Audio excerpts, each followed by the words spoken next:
We're now going to move on to our first plenary session of the day, which is focusing on that first big question: what have we actually learned and achieved in the last 5 years? I'm delighted we've got a fantastic panel who are going to be joining us today. We've got Professor Sandra Wachter, who is Associate Professor and Senior Research Fellow at the Oxford Internet Institute. We've got Roger Chatila, who is a Professor of Artificial Intelligence at the Sorbonne University. We've got Lord Tim Clement Jones, Liberal Democrat, member of the House of Lords and spokesperson for digital. And we have Alex Towers, who is Director of Public Policy and Public Affairs at BT. Thank you, all of you, for joining us this morning. And we just had a pretty upbeat, really, assessment from our minister there about progress made, but also the potential to kind of get things right over the next 5 years. But I'd be really interested to get your take, because as I said in my opening remarks, there have been plenty of things that haven't gone terribly well over the last 5 years, and areas where maybe we haven't kind of made the kind of progress that we'd like to achieve. So I'd really like to get your thoughts. And Lord Clement Jones, I wonder if I could go to you. You've been deeply engaged in all of these issues the last 5 years. You were instrumental in the establishment of the Centre for Data Ethics and Innovation, hugely active in the APPG on AI. I'd love to get your thoughts. Thank you very much indeed, Anthony. And it's a huge pleasure to be on this plenary with such a great group of panelists too. Well, what I'm not going to do is talk about, if you like, the issues outside ethics and regulation, because there's been great stuff done, in terms of the aftermath of Hall, Percenti, the sector deal, the funding of Turing research, the fellowships, the conversion courses. But I'm not going to talk about that. It's really the ethics and regulation that I think we need to judge progress on for the purposes of this conference. And I think one of my big disappointments is the lack of general understanding amongst parliamentarians. I set up the all-party group, as you know, 5 years ago with Stephen Metcalfe. And the whole idea was that we would get a much better level of understanding amongst parliamentarians about the implications of AI. And I don't think we're there yet. I don't know whether that's something that techUK notices, but it's a very small band of people who really take an interest in the ethics and regulation. But we've had some good progress. We obviously, in our AI Select Committee, which reported in 2018, we recommended that there should be an ethical approach to AI. I take that as a starting point, basically. So I judge by whether or not, in a sense, some of those areas have been followed up. And they did. The government have set up some useful institutions, the Office for AI, Centre for Data Ethics and Innovation. They accept the fact that we do need to prepare for artificial general intelligence. They accept the fact that we need public trust and trustworthy AI. The government needs to set an example. They talk about international standards. They've joined GPay, taking an active part in that. OECD, COE, UNESCO talk about an ecosystem of AI assurance tools, as Chris did there. And of course, they produced the transparency standards recently. They've set up the Digital Regulators Cooperation Forum, and they've promised a Defence AI white paper. But, despite what Chris says, we are rather short on action. And there seems to be this idea that regulation is the enemy of innovation. This is the kind of starting point where I don't think many of us really start from that point. You take autonomous vehicles. That was in a sense, the spur for innovation to quite a degree. We've never set out a set of UK principles for the adoption of AI, sadly, despite the exhortations. The CDI has done some great work on bias and risk. They haven't been put on a statutory footing, despite the original intentions. And there's been very little appetite in the research and business communities to reform the GDPR. And yet here we are, in the consultation talking about getting rid of Article 22, which is one of the few bits of the GDPR that tries to come to terms with AI. And of course, as Sandra and others have written, it needs clarifying, actually. It doesn't need taking out, it needs clarifying.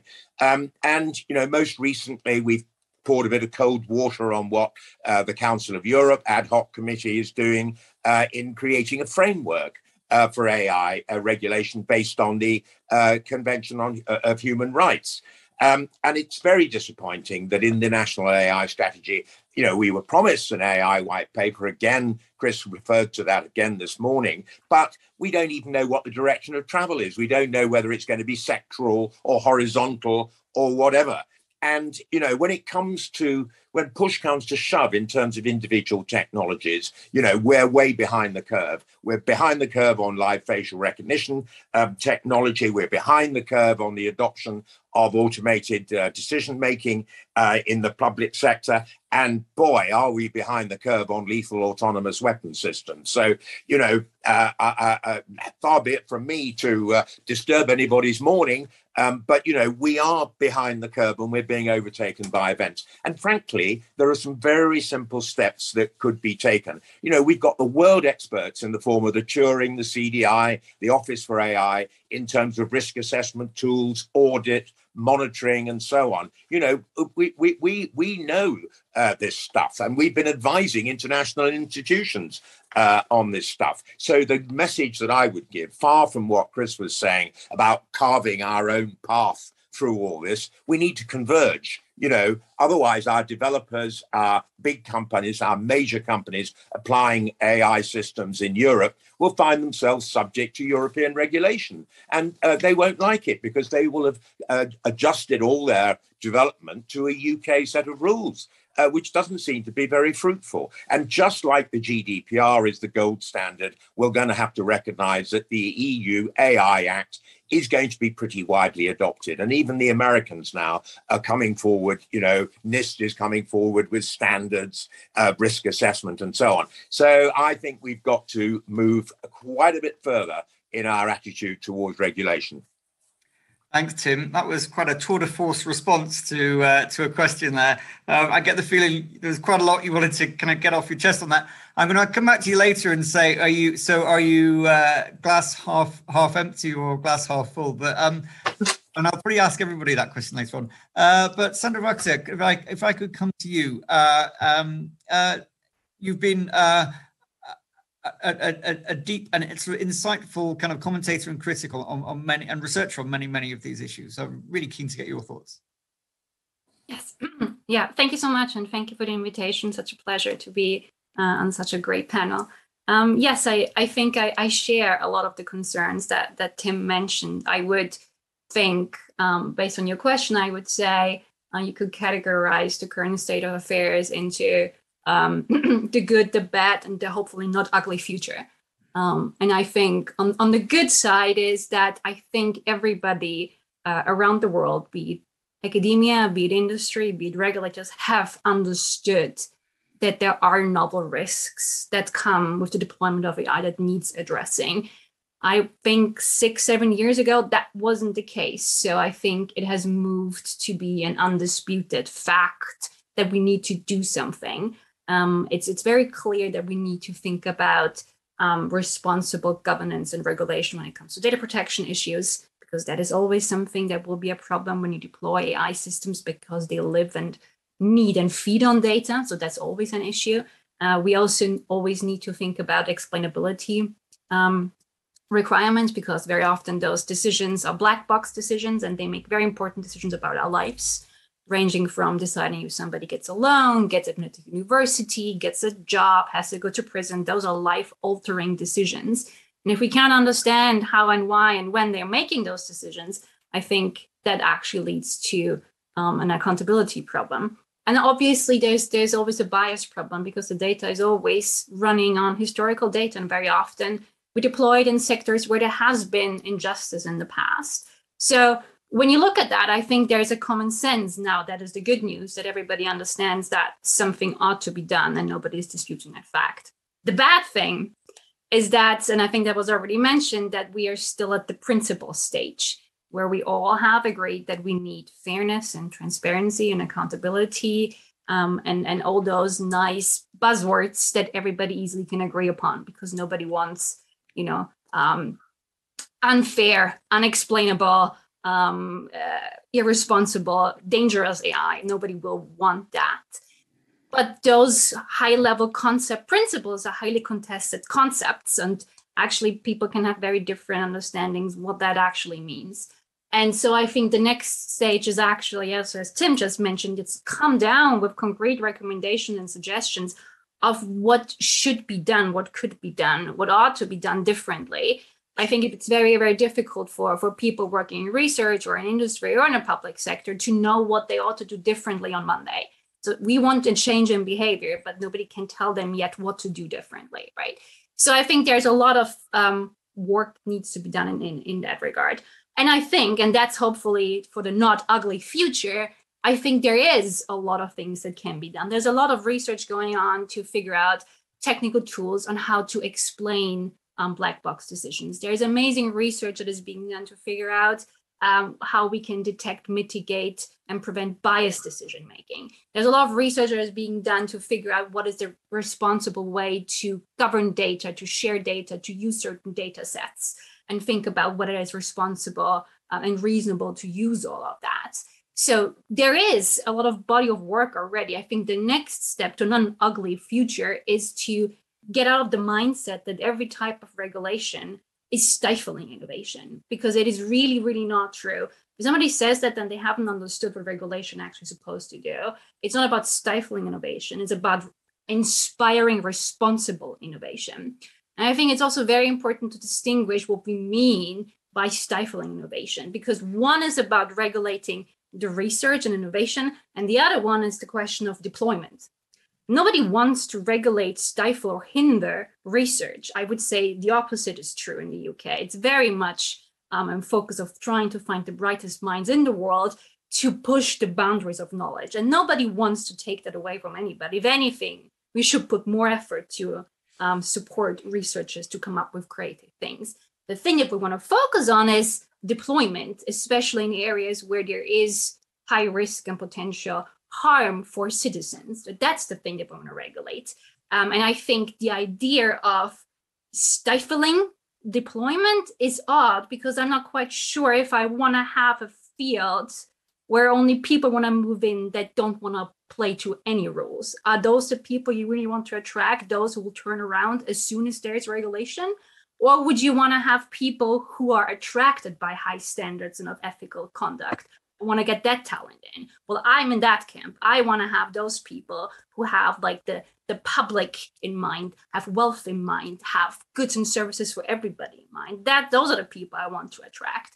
So if you think about regulation and ethical guides in that respect, nobody will be stifling innovation. It will create a pathway to responsibility and prosperity. So that's for the hopefully not ugly future. Thank you so much. Roger Chatila, if I can turn to you. In some ways, sort of listening to Tim and Sandra, feels like there are some parallels here with climate change and the debate about climate change, because we, the scientists, lots of people warning of potential existential risks here, particularly when we think about the thing we haven't yet invented, but which everybody thinks is entirely plausible and possible, which is general purpose AI. What's your sense on, can we pick up the pace, and are we at least getting more clarity on the things that we need to do? Well, first, I'm very happy and very honored to be here with you, although I'm located on the other side of the channel. The question is really important. I would like to second all what Sandra has said about the fact that ethics doesn't stifle innovation. Actually, it enables to innovate better. And there are many, many examples in history. I will just taking one is the use of, for example, electricity for cars and transportations instead of fuel. And this leads us to your question, for example, with the climate issue. There are, of course, in developing AI, a lot of, how do I say, unknown unknowns and unexpected consequences that we have to deal with. One of them is, by the way, the fact that AI consumes a lot of energy, not only in the development phase, but also in the exploitation phase. And this has to be addressed, actually. It has attracted little attention for the time being. I would like to focus on a point which is really important, I think. We can use AI, what I call AI for good. And there are actually conferences and events in AI for good, AI for doing good things. And one of the well-known sets of good things is the United Nations Sustainable Development Goals. One of them is related, of course, to clean air. It's related to the climate. It relates to many things. And the other side is to develop good AI, which means AI that is responsible. And in the GPI, I think Lord Tim has mentioned GPI. In the GPI Global Partnership on AI, in which the UK and other European countries and the US are members, and which work closely with the OECD, so it's really an international setting. I'm co-chairing the Responsible AI Working Group with currently with Yoshua Benjo from Montreal. And one of the projects on which we focused this year with Nicolas Miai from the Future Society is using AI to tackle climate change in a responsible manner, which means using AI that is fair, AI that is transparent, AI that is less energy consuming, and this to address issues that would reduce emission, better optimize all our activities, including cities, electricity grids, etc., to enable to reduce emissions and to better control the process of climate change. So this is really something important that we can do, but that we can do globally. The international cooperation here is really important.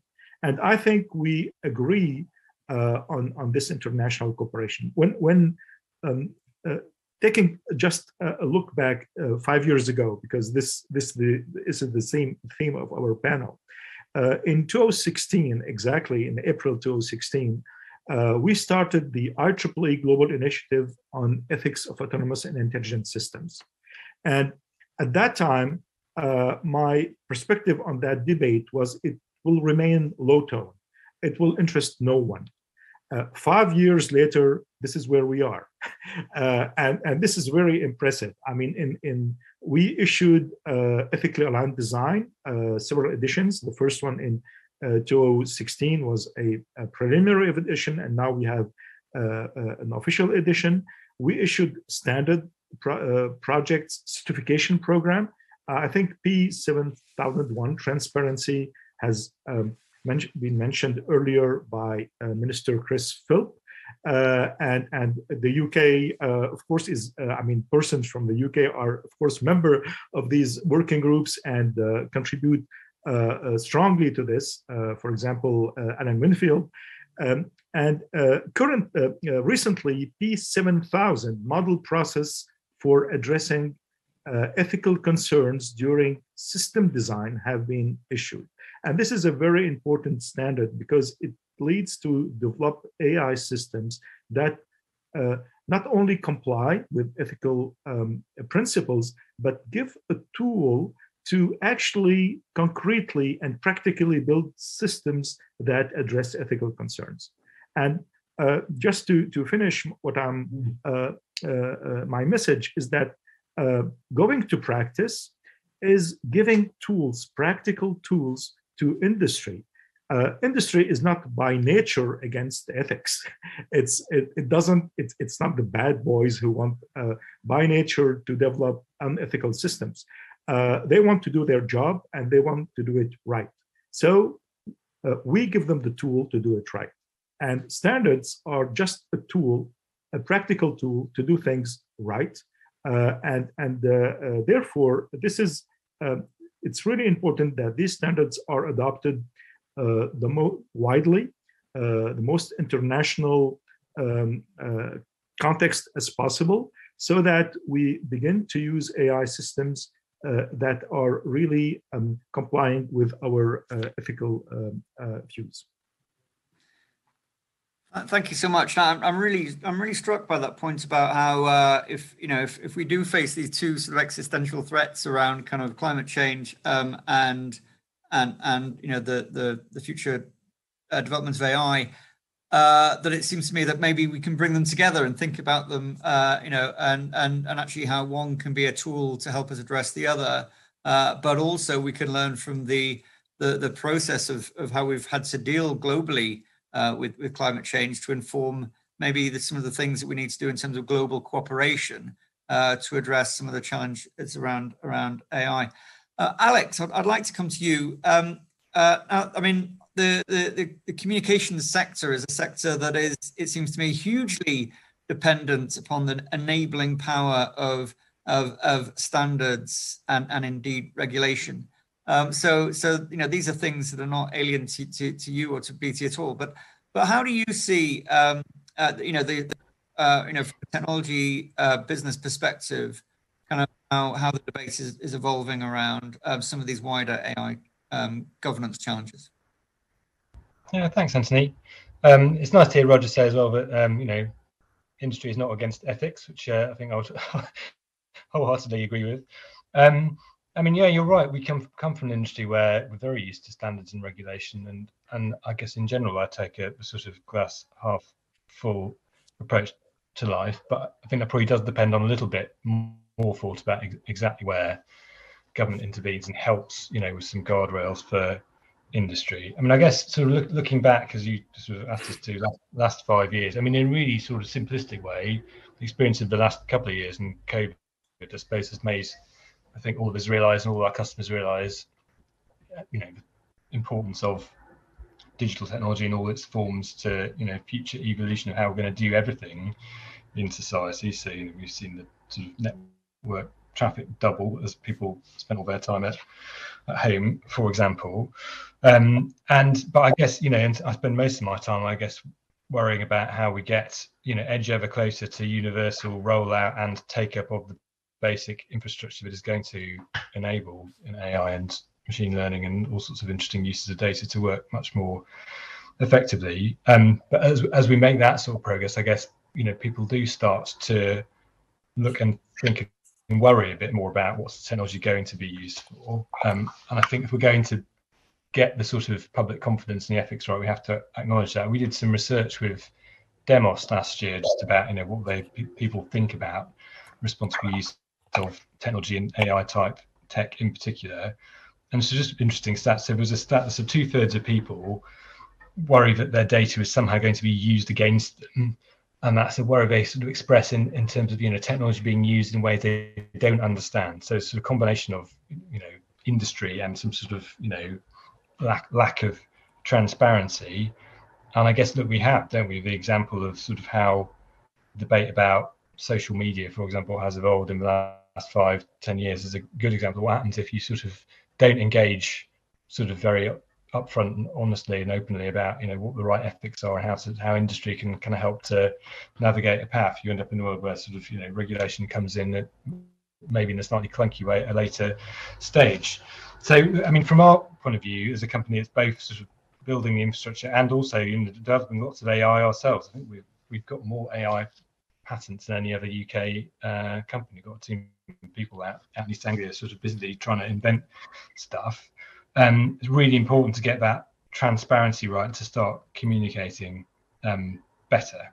And part of that, I think, back to your point about climate change, involves sort of, quite a holistic view of, what is technology doing that's good and useful. So, when we try and think about our longer term strategy beyond, just getting the infrastructure out, we sort of think about, what are we doing that's responsible. Yes, we've got some responsible tech kind of principles about how we're trying to use machine learning or whatever, and that's all about being fair and accountable and open. And we've got sort of internal bits of governance that we put around that, but it sits alongside everything we're doing. It's about sustainability and using renewable energy, and also what we're doing, it's about inclusivity and diversity and affordable social tariffs and all those sorts of things. So I think they all do kind of fit together a bit. But it's super important, I think, not to sort of jump straight to some view that AI is a one size fits all sort of a thing. And lots of the ways we use it are, for example, to improve the way that Openreach is rolling out the fibre, navigating sort of the geography of the country by clever use of predictive mapping sort of technologies, for example. Or we use it in sort of cyber tech we supply to big corporates and to public sector to help them manage against attacks, or we use it in some of the sort of digital marketing hub type stuff we give to SMEs. So there's, and these are all very different kind of settings. Some of them are, it's hard to see what the ethical sort of dimension might be. Others, it's a bit more relevant.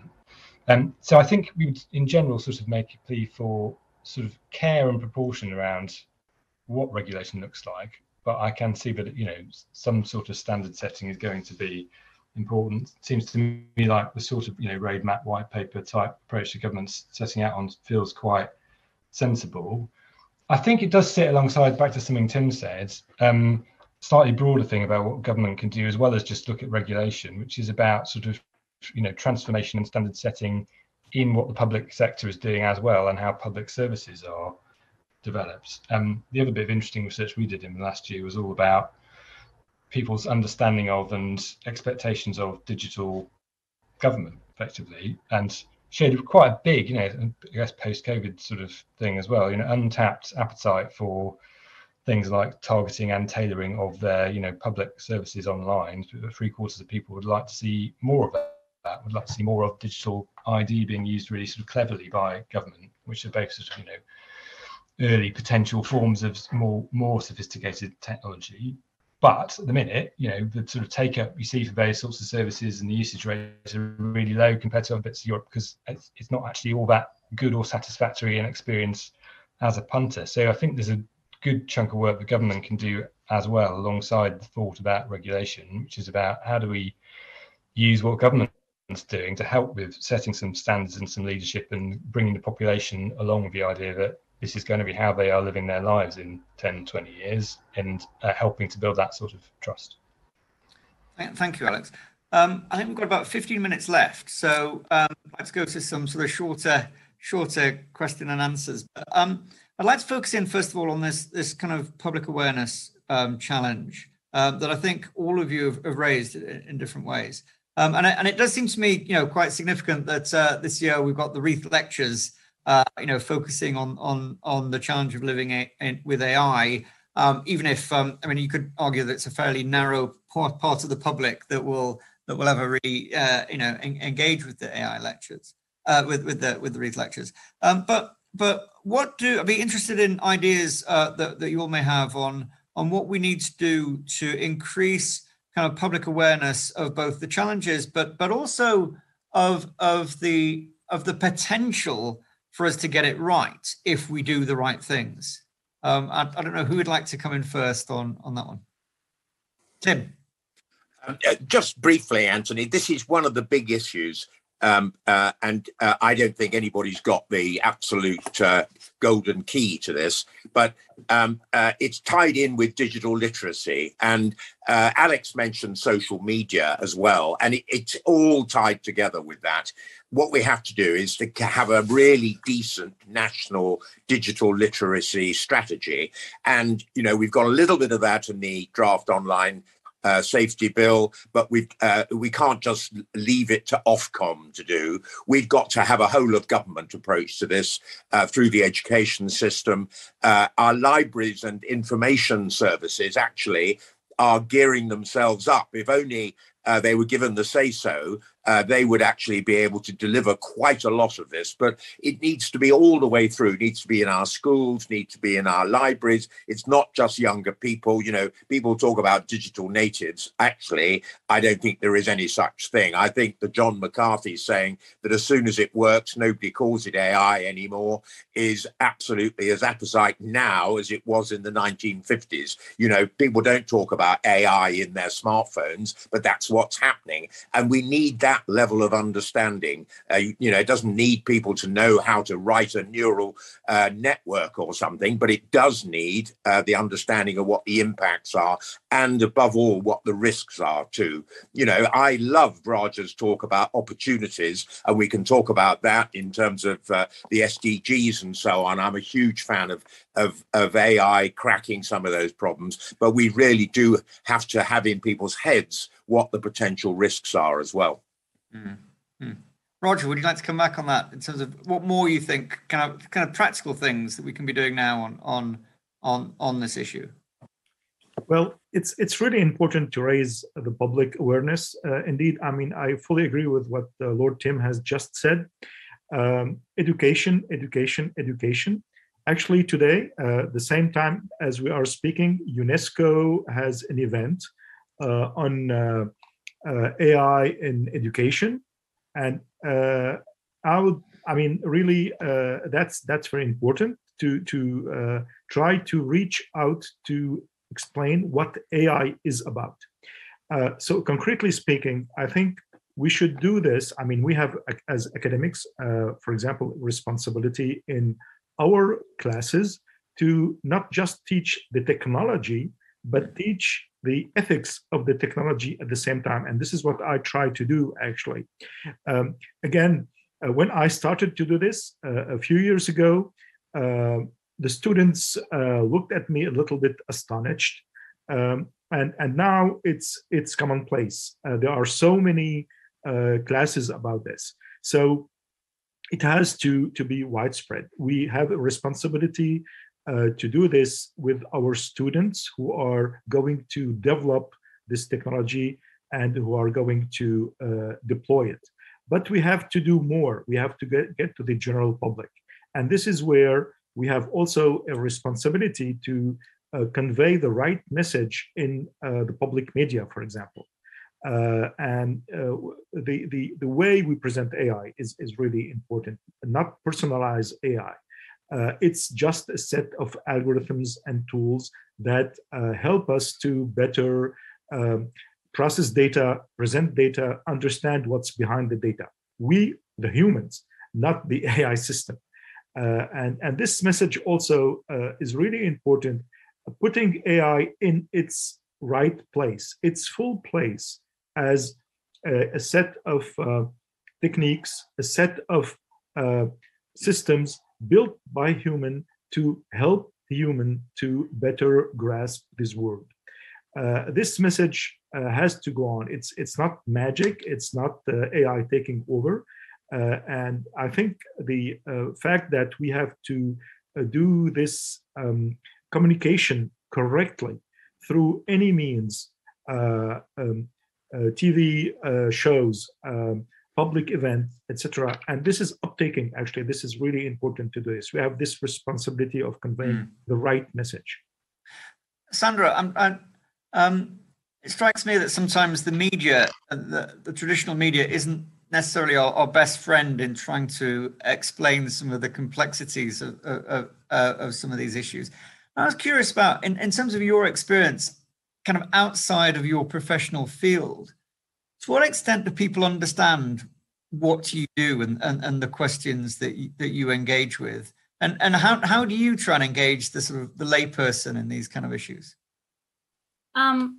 So I try to do two things in my work. One has definitely to do with trying to get to the bottom of things, trying to do fundamental research, trying to push the boundaries of knowledge, trying to understand rigorously what a problem looks like and think about solutions. I could stop there, like from an academic perspective, I could be done at that point. But I think, especially when I'm talking about myself and many people that are working in that field think that's the first step of a trajectory. The next step is then actually trying to communicate what you have found to the outside world, because you shouldn't be guarding your knowledge. It's so, in my opinion, a responsibility of academics to try to communicate findings as broadly as possible to diverse sets of audience, and that means being very objective in what you're saying, but trying to engage children, students, get them excited in that topic. As I've said, education is massively important, but also trying to engage with media that have, let's say, more interesting, engaging, inspiring, artistic ways of getting people hooked or interested in something that you might not necessarily think of when you're an academic. And similar when it comes to engaging with policymakers or with industry, where you try to communicate your findings in a language that is easily accessible. And I think that's really the role of academia in a way, that is to try to break the current boundaries of knowledge and then push through and do something new. Very often I see it, and it's very understandable that if you're working in industry, if you are a policymaker, if you're an NGO, you might have a tendency to be more risk adverse because you have different objectives in a way. So you are more likely to settle for the status quo, play it safe. And if you cannot immediately see a solution, you might stop walking in a direction. Well, if academic, it's the other way around. As soon as we hit a wall, we start breaking through it, right? That is what academia stands for. That is what academia should be about, is not taking no for an answer. Seeing, a hurdle, not as a hindrance, but a to-do list. And I think this is really what academics can do, is not being restrained by what came before, but actually standing on someone else's shoulders, of giants of someone else's shoulders, and trying to come up with new ideas and then inform as many people as possible to hopefully make a good contribution to society.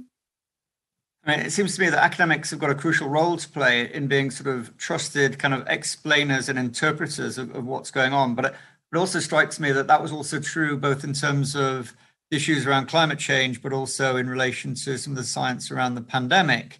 And yet in both of those instances, actually that public engagement has proved to be very difficult. And there's been lots of misinformation and disinformation in those areas. And indeed, that's one of the themes that we're going to be going on to discuss in the next session. I wanted to turn now just to the kind of the question of regulation. And the extent to which, I think all of you have talked about that we shouldn't see either ethics or regulation as the enemy of innovation, and that it should be, and it can be hugely enabling of good innovation. But I just wanted to get your sense of kind of where you think we are on that journey, on that route in terms of AI regulation. We talked about Tim talked about the EU AI Act and its potential kind of global implications. But I'm just kind of curious to get your sense of, where you think we are. I mean, I talked in my earlier remarks about the importance of having regulation that is kind of underpinned and informed by, a good ethical understanding. But curious to get your sense of where you think we are now. Who would like to come in? Tim. I might as well plunge in that case, Anthony. I was very taken by what Alex said about this isn't a one size fits all, basically. I think what we have to do, and this is the common direction of everything really, OECD, Council of Europe, EU, NIST, risk assessment, it's all about the levels of risk. And therefore you have to start off with a really good impact and risk assessment process. And I think the sooner we develop standards which are commonly agreed, and we've got IEEE, we've got British Standards Institute, we've got any number of people working on different standards, but I think it would be incredibly helpful, and indeed the Turing have been advising the Council of Europe on their human rights risk assessment and so on. So, we've got a lot of expertise in this area, a lot of analysis by the CDI on bias and so on and so forth in data. So if we could actually move forward this year on commonly agreed standards for risk assessment, I think that would be a great move forward. That would then calm a lot of this rhetoric about innovation, regulation being the enemy of innovation, which none of us agree with on the panel, by the sound of it, which is, absolutely the right starting point. But we've got to, I think, not over-regulate by, in a sense, having this kind of overlay where everything is regulated. I think once you've assessed the risk, if it's high risk or unacceptable risk, as in the EU regulation, then, you can let people get on with it to a greater degree. But it's by reference to the ethics. Of course it is. But ethics are no use unless you've got some form of compliance mechanism. And, that's the thing that's been missing. We can't just have people spouting about the need for ethical AI. We've had that. In a sense, that's been the last 5 years. What we now need to do is move forward. And, in a sense, that's where the progress has been made. But I think we need to catch up in the UK. So I shall read the roadmap with interest, the CDI roadmap with interest, that's been published this morning. But I don't think that's going to take us as far as where I hope the white paper will take us. Sorry, I think there'll be more on the roadmap in later sessions today. Roger, briefly, we've only got a couple of minutes left. I mean, do you think the regulators are moving kind of in the right way, in the right direction, or is there a risk that the regulators are still somehow in a bit more of an analog world than a fully AI world? I think the regulators are well aware about the issues, and there is a debate, and this debate is moving in the right direction. Just one point. I was very recently in a discussion organized by AI for People. It's a think tank with the several industry members, actually.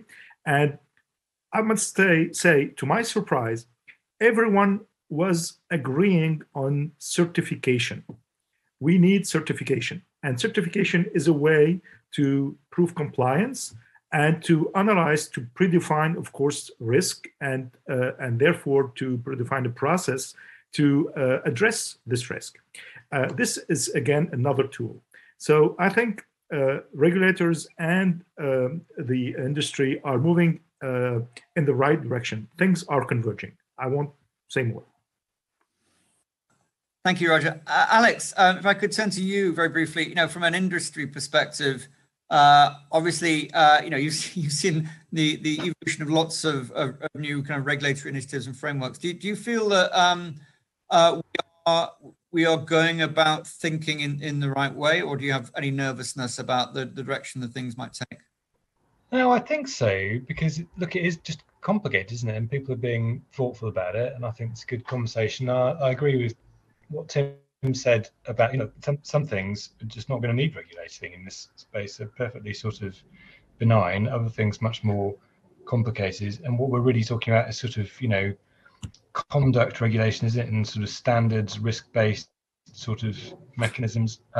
You need a bit of care. I mean, I suppose instinctively we feel a bit more comfortable probably with the UK approach than the EU one as things stand. Needs, a bit more time to see exactly where that ends up. It looks a bit like it sort of might be fairly sort of broad brush kind of approach that the EU one. I mean, in general, we'd like to see as much consistency as possible between UK and EU. This might be strangely one place where a little bit of differentiation might not be a bad thing. But in general, I think the debate and the approach is pretty sensible at the minute. Thanks. Very, very briefly, almost got a two-word answer. I said right at the beginning, I'd ask whether the panel felt that we are glass half full or glass half empty at this stage in the debate. Very, very, very keen to get your immediate kind of thoughts. So, Roger, over to you. It's half, even more than half full. Alex? Half full, yeah. Sandra? Yes, I hope so too, yes. Tim? Well, I think the minister needs some persuading about the innovation regulation argument, but I'm a half full person. I did try to give him the line of light touch, right touch. Let's see if we hear that popping up in future speeches. But can I just say an enormous thank you to all of you for joining us today. It's been a fantastic way to open the discussion. We could have spoken for hours longer. Been great to have you with us. Do stay with us through the course of the day. And thank you very much.